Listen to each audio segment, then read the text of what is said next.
What's up, y'all? It's L and it's the L-Matic View, and I am back. I've been in so many Instagram DMs and tweets and all of that about when I'm gonna do my Nipsey vlog. And I have really was stressed out and depressed. Like, I really felt like I should have been out work on bereavement. I needed like 3 to 5 days because my brother had passed away. I really felt like that deep down in my heart. And I also wanted to get a lot more content. I wanted the funeral to have passed just to show the impact that he had. And that's more or less what this vlog is going to be about. I don't want to focus on conspiracy theories. I don't want to focus on anything negative.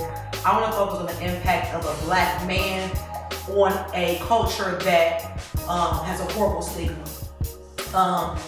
Nipsey Hussle, for me, I didn't get hip to him until like 2013, the whole Crenshaw vibe. My friend Brandy got sick of getting in my Hannah Montana, which was my fusion. She got sick of getting in my fusion, always listening to Jay-Z. She's like, you gotta listen to this one dude, he from Cali, this nigga Cole. And I'm like, who is this Snoop Dogg looking ass nigga? I don't listen to him, he got no facial hair, you know. I'm not big on skinny guys. I was like, I don't know how to feel about it. But when he had a song with Rick Ross, I was like, oh, that's my nigga, I gotta listen to, you know, what they talking about. And I was hooked from there. So from there was Crenshaw, Mailbox Money, Slauson Boys too.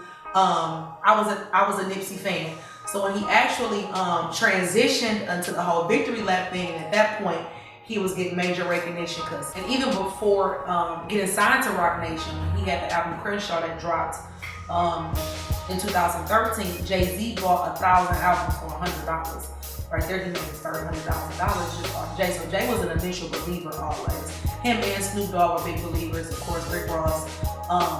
He was in a way that, you know, Cali music is much different for us on the East Coast. Even though we're in the Midwest, it was like when you think about Cali music, you think of like E40, Be Legit, people like that. So I felt like in Detroit, we weren't really big on Nipsey at one point in time. When he started to make songs like Kendrick Lamar, and at that point he became very nominated.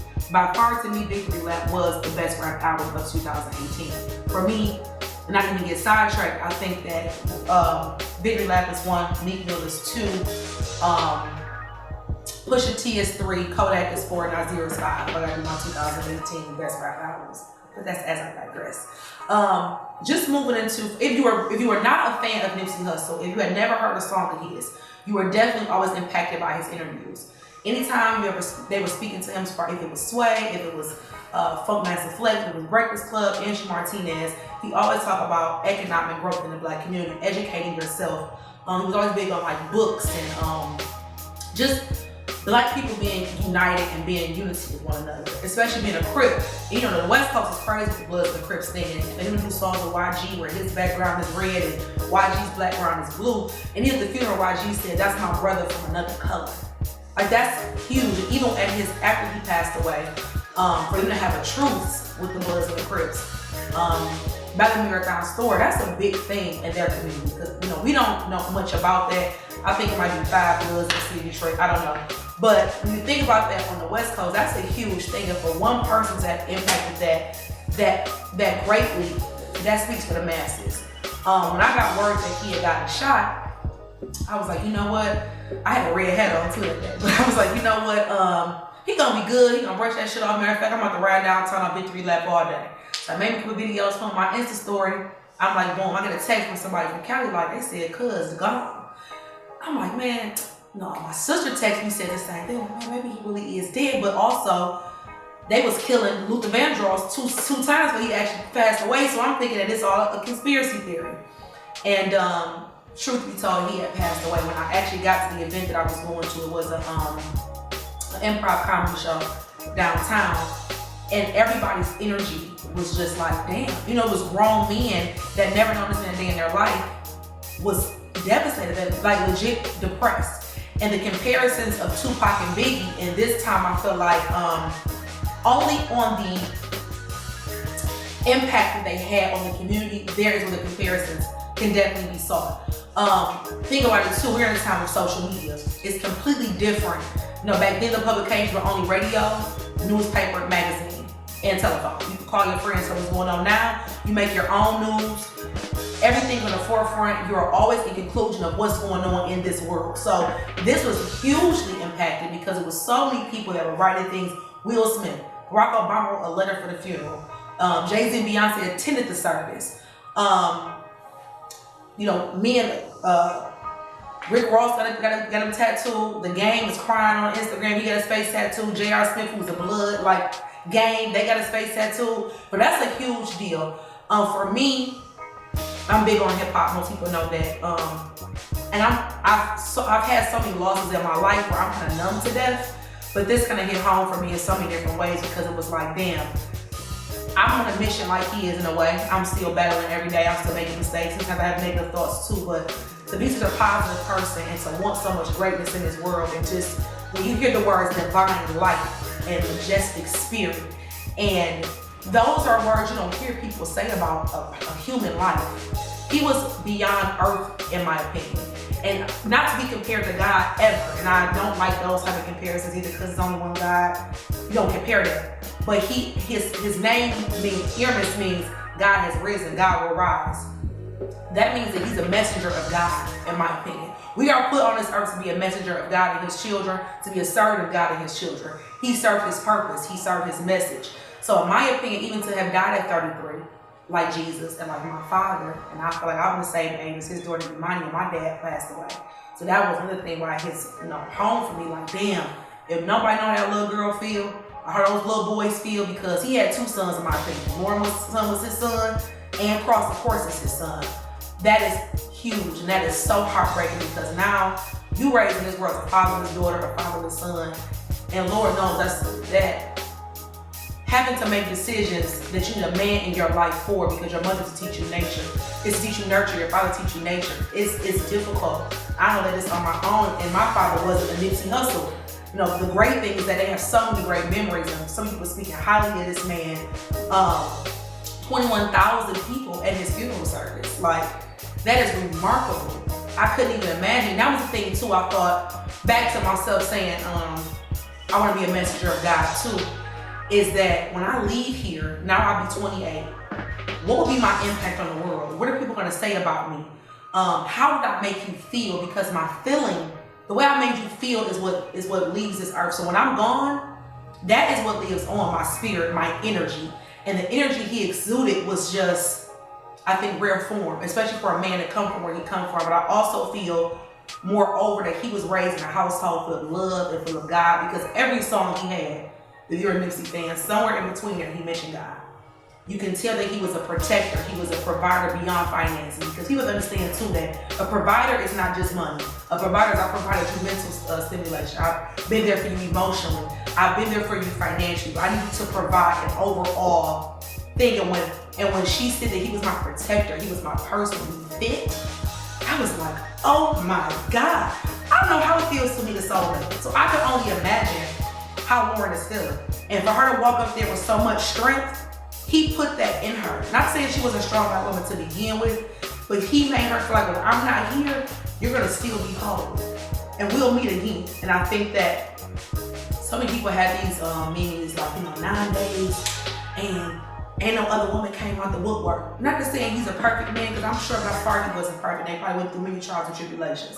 But when you're a man that love yourself, and you love your woman, you respect her, you're a God-fearing man, you're gonna protect her by all means. That means bitches, that means from the police, that means financially, that means anything, he's gonna protect her. Because he's a God-fearing man, and he's also a man that loves himself. I think that he was confident. His confidence wasn't arrogance. It wasn't perception, it wasn't image. Everything that he represented was who he is. I don't think he was afraid of shit. It's the video when he jumps in front of Kobe Supreme and the police is out there. He jumped up and like, wait a minute, we ain't gonna do that. He was a protector of everyone around him, everyone that he loved. I thought it was amazing that Minister Louis Farrakhan, the Honorable Minister Louis Farrakhan, spoke, and he compared the red and the blue stars and how they only come together every 51,000 years or something like that. His message was extremely profound. He's in the front of the final call for the last week. I've got mine, so I'll sell my lip noise, go get yours too. That's a huge deal. He's also in the front cover of an Arabic magazine over in the Middle East. That is a huge deal. Far as his funeral service, that right there to me showed impact. Marsha Ambrosius couldn't even get her song out, and when she sung "Fly Like a Bird" by Mariah Carey, it was like I instantly started screaming in the car because I'm watching the video in my hand driving, something I shouldn't have been doing. But everything was in divine order. I feel like I Did It My Way by Frank Sinatra. I think that was a perfect representation of him. CD Wonder sung my favorite song, Rocket Love, and apparently that was Nipsey's favorite song too, because he made a reference and said when he gone, play CD Wonder and burn one for him. So he didn't say those exact words, but I thought it was great that they still got Stevie to come to the service and actually perform, and he spoke great words of him and bringing the community together and love and light. Him and Anthony Hamilton both spoke of those things. I loved his mother, and it was some people have so many opinions about his mom, but I felt like his mother made us accept the fact that death is going to come and death is going to be here. The mother said that she had been feeling death over her family, and they were hoping it was the grandmother because she was the last of her 9 siblings to still be living. And when the police called and said he had been shot, she already known he was gone. Days before his funeral, his mother had gotten on Instagram. Someone had reported her saying that we are not to fear death. It's going to happen. She knows that he's at perfect peace. He smells sweet because he lived a vegan life. That he looked good, he looked fresh, he looked clean. And she looked very much, she didn't even just, you can tell it just wasn't something that she was saying in her face. You can tell that she believed that her son was at peace and this was in divine order. She said everything in life is in divine order. Even when she spoke at the funeral and she did calling of the ancestors, because she studies in African religion, what they call the ancestors and a lot of spiritual rituals and things like that. But she just spoke of how her son was just a gifted child. His brother, Black Sam, spoke of that as well, how he had told his teachers, like, no, you're gonna test me to be a gifted student, I'm a gifted student. And he ended up graduating in valedictorian of his 8th grade class. He had built his own computer pieces. And from there, he started recording music on there. He dropped out of school because he felt like he was pretty much beyond that. He was all self-taught, self-educated. He liked reading. His favorite book was Book by the Door. He was very much so a man of learning. He wanted to always know things. He wanted to educate himself and educate others because he knew he had that platform. And that's a big thing I feel with anybody with a platform, is that how are you using your platform? And I thought it was funny when Future wanted to compare himself to Nipsey, and I thought it was a very narcissistic thing to do in a moment where it's not about you. We're not talking about Future. But and he said, I've been educating niggas. It's like educating us on doing what? Drinking lean, popping pills, fucking bitches. Like, I think y'all are definitely a separate platform. And not saying that at some point Future taught us how to make money and, you know, make beautiful babies. But I think that his message, unless he got some music that I don't know nothing about. Now, it could be some Future stuff that's beyond me, so let me not take that away from that man. But I think that you are not comparable to Nipsey Hussle. And I don't want us to feel like Nipsey is perfect when we put him on his platform, and I can say that he didn't say anything negative in his life. And he never, you know, did some fucked up shit to Lauren London. We don't know what they went through. But what it seems to have been, and the way that he looked at her, and the things that she said about him, I think it was, as she would say, beyond earth. I think she said, I'm gonna love you beyond forever. And I just was like, I don't think I've ever loved a nigga beyond forever. You know, like, that's just, I wouldn't even know how to feel. And my heart broke for her, because how do you even move forward from there when you thought you met your soulmate? When you think that this is a person will be with forever, how do you move past that? And to see her get up at that funeral and hold herself together and be strong, once again, I think that he instilled a lot of that in her as well. The brother, you could tell they were extremely close. Of course, he mentioned in the victory lap about his brother marrying $100,000 and when he got messed up. You can say they went through a lot of things together. Their father, I think that he absolutely adored his sons. They showed on during the funeral service videos of recording them as children when he took them over to Etria, and he recorded them over there as well. And you saw Nipsey gravitate towards the children and teach them how to play baseball and so many different things. That he was just a real-rounded person. And even at 16, when his father said, "Miss, how you doing?" He said, "I'm blessed, I'm all right." You know, that is a huge thing for me, because at 16, I don't remember thinking I'm blessed. Not to say I didn't believe in God, I grew up in Catholic schools, but and my family was big into the Christian church. I still don't think it resonated in my head to say that I'm blessed. And that's why I say I think this man is so much. And you can be a God-fearing man and still be a thug. And I think that he was the most conscious gangster rapper that we've had actually the gangster life. Because Tupac was a gangster rapper, but he never lived a gangster life for real. Tupac spoke with other people's situations that he overheard and wrote about it and put it on paper and verbalized it. You know, he was by default with the Bloods because of Suge Knight, and that's why I hate the comparisons of Tupac and Nipsey. There would be no Nipsey if there weren't a Tupac. But I think that they are two separate people. They're in a league of their own. Tupac was extremely influential, and that's on a day-to-day basis with many artists.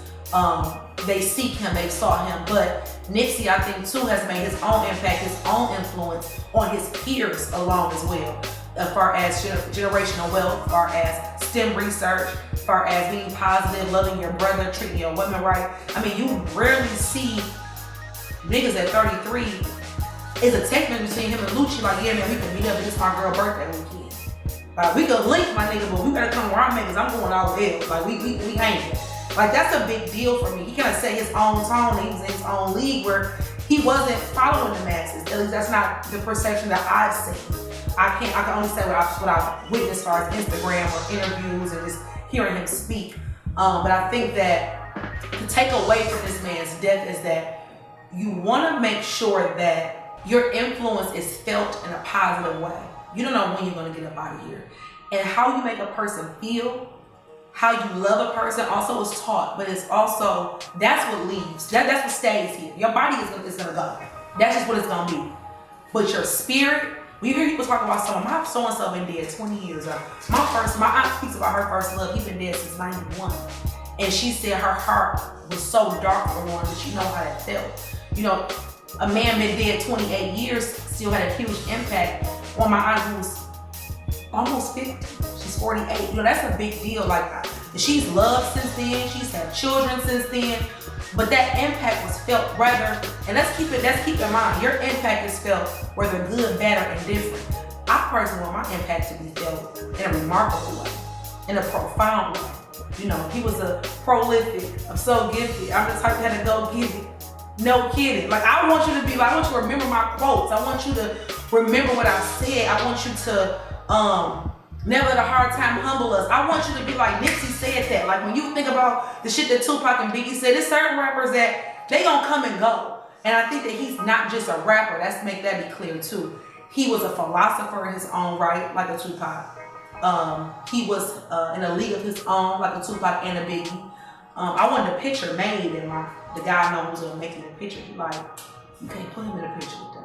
I think you put in the picture by himself. It's a totally different time frame. You know, Tupac and Biggie been dead nearly 25 years. This is our equivalence. This is definitely our equivalence. I broke down, I'm telling you, I was down bad at that funeral. I nearly cracked my lashes off. I had to make sure I was at my appointment today because I was down there. I was down. Not to mention, I mean, they had this man's funeral at the Staples Center. We haven't had a funeral at the Staples Center since Michael Jackson, and that's been 10 years ago. I love the fact that when Lauren got up and they had the Crips by the side, being a person again that has suffered a great loss, and I think that's why it has, hit me so much as far as his family and specifically the children involved, because I was a fatherless daughter at 12 years old due to gun violence. It's never gonna be easy. I hate when people say it'll get better with time, because it won't. It depends on your acceptance of why something has happened. And that's what everyone was saying. I'm confused. I don't know why this has happened. I don't understand. Death is evident. If nothing in this world is evident, it's reaping what you sow in death. Those are two things that's always going to happen in his lifetime. And I think that he sowed so many amazing seeds, and you can tell by the acknowledgement that he's getting from everybody, from people you didn't think that knew who he was, or if you didn't listen to his music, again, you enjoy his conversation, because he would tell you to ignore stuff, let stuff go, work on owning yourself, because you own your own masters. He talked about things that you had never heard of. I think there's some rappers that we know that could be millionaires that didn't own their own masters, and he had been having this mindset forever. Snoop Dogg said that was the thing that he loved about him, is that he was so chill, and that he was just always about the bigger picture. Like, he was telling us to build a doggy land. Like, what do you mean doggy land? What is that? He saw things for people that they didn't see for themselves. He brought out things out of people that they couldn't feel within themselves, and that's astonishing to me. So back on just anybody going through a great loss, anybody who's a huge fan of his, play that music. He would tell you niggas go pick up a book, treat your woman right, drink green juice, as his mother would say. Have a relationship with God, because when the God is ahead of everything, everything to me, and not even to my opinion, it's the fact when God is the center of your life and the head of your home and the head of your life, everything else is gonna follow suit. I think that his family eventually they're gonna be okay. It's gonna take some time. The community has suffered a great loss. The hip hop community has for sure. We also gained an angel that is going to reign forever and ever and ever and ever and ever. I think that he has so much content. I think that he's gonna end up dropping albums like pop year after year after year. When you think about it, Nipsey has had about 10 or 11 albums in the last 10 years. He's probably dropped maybe 2 a year at some point too. He has major content. I think that we're never, and it's not a thing, we're never gonna forget Aramis Escadon. We're never gonna forget Nipsey Hussle. We're never gonna forget him. I'm getting my tattoo next week because it's like that. That's how I'm feeling. Like I gotta represent for cuz, you know. I got to. I got my blue on. I went down to the visual. This is a big fucking deal. I was devastated. I mean, I'm still devastated. I still think in myself like, damn, Nipsey gone. Like as if I know this guy. Like that's really how I feel. Every day I'm posting content. I want people to understand like this is a big deal. And if you didn't know him, I'm gonna make sure that you wanna say, let me Google this nigga, because this girl been posting for him every day, all day for the last 10, 11 days. And this might happen for another 10 or 11 days. That's how I'm feeling. The craziest thing too, even when Meek Mill said is, you know, like he died for a neighborhood that he fought for a community that he fought for. And I don't think that went in vain. You know, his brother said that he stayed and he died on Crenshaw and Slauson. And it was like, damn, that was deep. I'm like, he really did. He fought and everything was Crenshaw. Everything was Crenshaw. Slauson boys on his back. Like, you know, that was his hood. He represented for that. And he died for the hood. He died for the cause. He died for the culture. And I don't want to get into the conspiracy theories or why he died or even shed a light on these people that did this to this man, because I feel like you're not even worth that. But I do feel like that is like, and that's why so many people don't want to do shit for the hood, because the hood don't love me back, or I ain't want to get back to the streets don't give a fuck about me, or, you know. But it's like, look at the hatred that the one person had showed the world, communities around the world, hoods around the world, that wasn't Crenshaw and Slauson, that was Joywood and Evergreen, that was Dade County, that was Brooklyn, that was Cincinnati, Ohio, that was, these people had love for this man that they didn't even know. You know, you only knew him from the surface, but I think that surface was actually deep down, that was everything he was. I think it was so much light shined upon that man, I really do. He died on his Jesus year. And again, that was a big deal for me because my dad died on his Jesus year too. And I was like, damn, not to even compare the two of that, but that was why it was so close for me in a way of like, my heart hurt. It brought me back to 2003. It brought me back to me and that little girl who was confused, and I saw the daughter Imani turn her back to the crowd and say, I'm scared, I don't want to talk. Because she didn't know what to say, she doesn't know how to feel, she's confused. And at that point in her life, if death was never real to her, she didn't know anything about death. Your first death and your first impact of death of your father, that is major. My family don't believe in funerals for children. So I had never gone to a funeral. They never explained to me death or the afterlife or anything like that. So for me, death to this day is scary for me. And it's almost like a PTSD thing because I was a child and I should have never had to experience that. And I think people don't understand that when you take these people away for senseless things, for things that don't make no type of sense, they're leaving on this earth people that love them. And if he never felt nobody loved him before, he see a world loves him.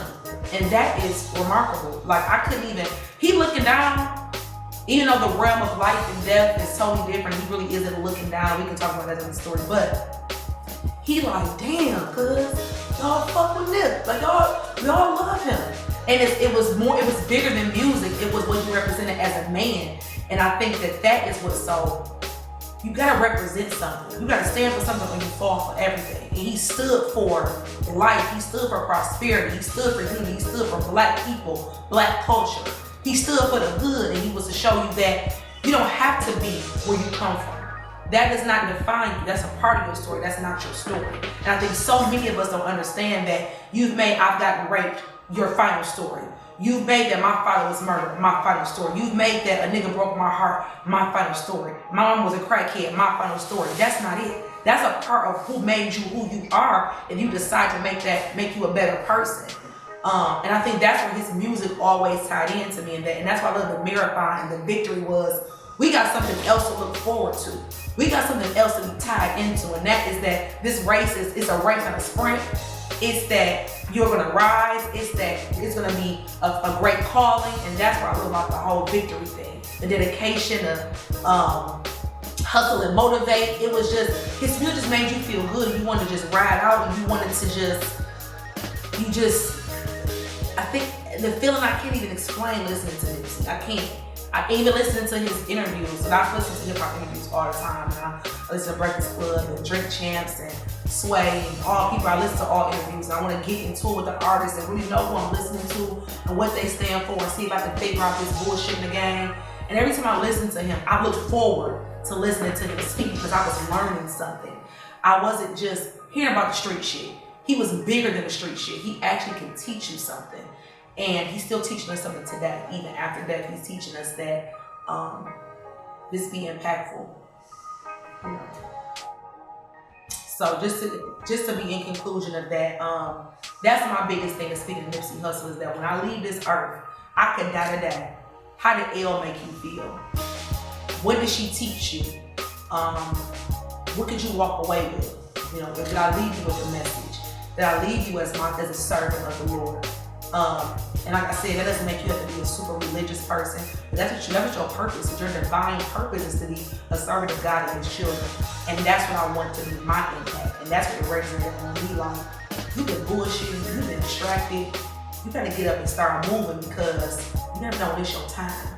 So just think about how you treat others. Think about how your actions towards others. And I want people to understand too, I posted this on Instagram yesterday, is that the way a person loves you, a way a person treats you, is more or less about them than it is about you. It's the capacity they were taught, and the capacity of who they are as a person. So always remember that if a person is mistreating you or they're saying ill things to you, it's deeper than just you. It's a representation of themselves.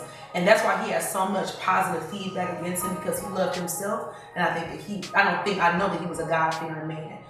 This is in conclusion. Long live Nip, neighborhood Nip, N-A-Y, neighborhood for y'all not real fans. You know, just let y'all know. I'm a real fan. Get my tattoo next week. I'm down for the cause. You know, I gotta get it because I gotta be in blue. I'm down for trips. I'm set tripping, letting y'all know. But moving forward to Elmatic View, I've gone through some things to find videographers, and I had a great one. I got a good one now, so we get this ball rolling. Let's do this shit. Even 7 miles from Joy Road. We're gonna do this for the culture, you know. But Joe's calling you out, and I hope this is a great partnership. We can make some things work and do some things together. But that's neither here nor there. Moving forward into Elmatic View, I want to talk about Supreme McGriff, Supreme Team from Queens. I got some other things to talk about. I'm moving forward. I'm working on Supreme McGriff. I got hella notes on. If you don't know Supreme McGriff is, a Supreme Team. He's from Queens, major heavy hitter. He's behind Murder Inc. He's behind the whole 50 Cent scandal. So that's something I want to talk about. That should be coming late May or middle May. So around that. So just look forward for that. That should wrap up the season of Elmatic View. Here and there, if there's some news going on around the world, I'll be diving on Instagram. So make sure y'all follow my Instagram, The Elmatic View. Also, make sure you subscribe, like, share on all social media platforms. Let's make this a thing. Let's make this Elmatic. Thanks y'all for tuning in.